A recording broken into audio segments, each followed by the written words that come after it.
Yo, what's up Guardians and Guardianettes, Two-Face Gaming here, and I am back with another video. Welcome back to the channel. I hope you guys have been having a great February so far.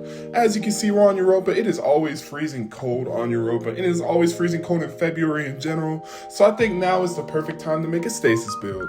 For today's build, we have a super fun SHATTERDIVE build for you guys. We're going to be shattering everything left and right, throwing stasis crystals every 30 seconds or less. And if you're worried about survivability, we can even use our stasis crystals as a method of defense. You guys definitely aren't going to want to miss today's builds or any builds I drop in the future, so make sure you drop a like on today's video. It really helps in supporting my channel. And make sure you comment down below and tell me how your day is going. Also tell me what builds you guys want to see. And I guess you can subscribe to me if you think I'm cool. I'm not going to waste any more time. Let's jump straight into the video. Hey! Alright ladies and gentlemen, so here we are on the Revenant subclass. This is probably my favorite subclass to play on. I love slowing stuff and freezing stuff. But anyways, let's jump straight into the build. First off, we're going to be running Gambler's Dodge with triple jump. Withering Blade melee. I wish they would add more melees to this subclass, but for now we just have the Withering Blade. It's going to be good enough to slow targets. And for the grenade, we're going to be running Glacial Grenade. It is crucial for our SHATTERDIVE build. Then of course we're going to be running SHATTERDIVE. This is the bread and butter of the build. With SHATTERDIVE, we're going to be running Grim Harvest. This will help us get our melee energy back, as well as give us an extra fragment slot. Now for the fragments, we're going to be running Whisper of Chains. This will help us give us damage resist. This is important for survivability. Definitely run Whisper of Chains. For our next fragment, we're going to be running Whisper of Fissures. This will just increase our damage to help us shatter more enemies. Then we're going to be running Whisper of Torment. This will give us grenade energy every time we take damage from a target. Synergizes perfectly with the build. Next, we're going to be running Whisper of Shards. This will also help our grenade energy every time we shatter a crystal. And then Whisper of Conduction is going to allow our stasis shards to track towards us so we don't have to worry about running around and picking them up. And if you don't care too much about the shards tracking towards you, feel free to run Whisper of Rhymed for the extra little bit of overshield. We're going to jump straight into our mods now. So for the first mod on the helmet, we're going to run Harmonic Siphon and Solar Siphon because I'm running a solar weapon, and Ashes to Assets to give us super energy on our SHATTERDIVE kills.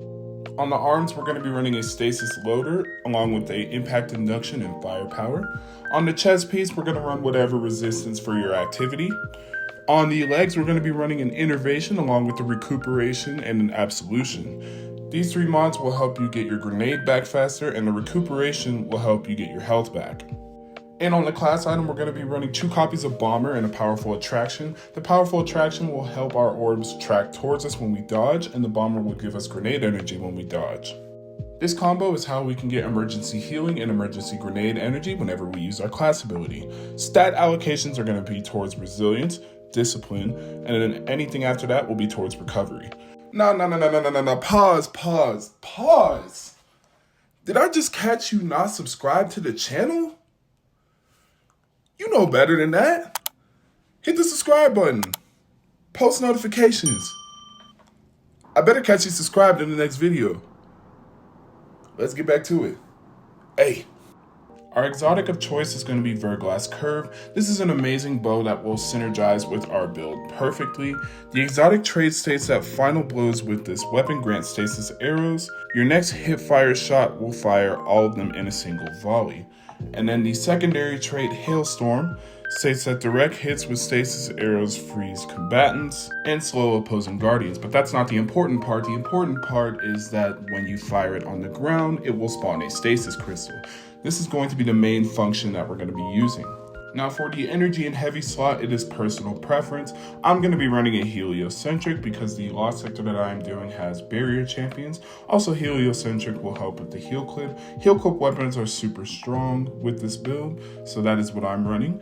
And for the heavy weapon, I'm going to be running my precision instrument Doomed Petitioner. I'll have a short dropping on this Doomed Petitioner, so make sure you stay tuned for that. And that's going to wrap it up for the video. I'm going to have some gameplay loop in the background. As usual, this is just gameplay of a Legend Lost sector. And today is actually going to be one of the harder Lost sectors that you can do.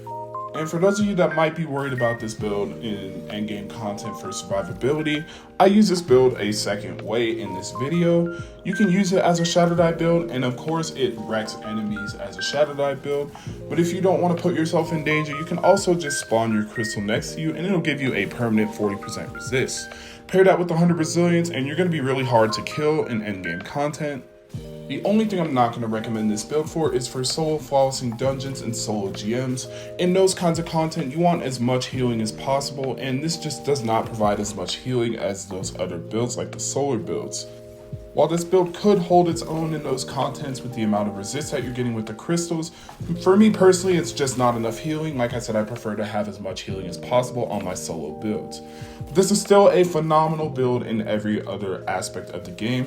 And I really think you guys should give Stasis a try in Season of the Wish. It is super fun. I know Solar is so OP this season, but the Stasis mods are too good to pass up.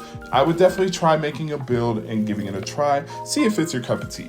But that's going to wrap it up for today's video. If you guys liked the video today, make sure you drop a like down below. It really helps in supporting my channel. And don't forget to comment, tell me how your day is going. And don't forget to subscribe to join the two-faced culture. Guardians and Guardianettes, stay humble and true. And I'll catch y'all in the next one. Peace.